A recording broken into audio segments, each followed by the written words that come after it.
Now let us go for third example. Let alpha and beta be the positive integers such that 16 by 37 less than alpha by beta less than 7 by 16, and we have to find the smallest possible value of beta. Okay, so what is inequality given?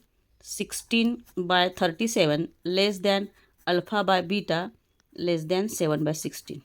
We want the values for b. So first we will take reciprocal of this. So what will happen? 37 by 16, here it will change, greater than beta by alpha greater than 16 by 7. We will change the position of these two.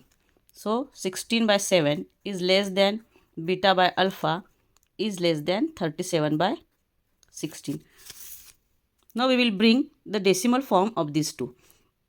If we divide 16 by 7, we actually get 2.285 and something. So we will write 2.29. So 2.29 less than beta by alpha less than, and if we solve this, we will get 2.31. That is 2.29 alpha less than beta less than 2.31 alpha.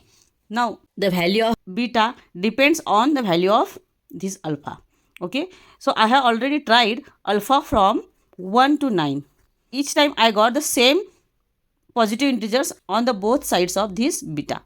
But if I multiply by 10, means if I take alpha equals to 10, then we will get here 22.9 less than beta less than 23.1. Now we want the positive integers for beta. Beta is in between 22 and 23.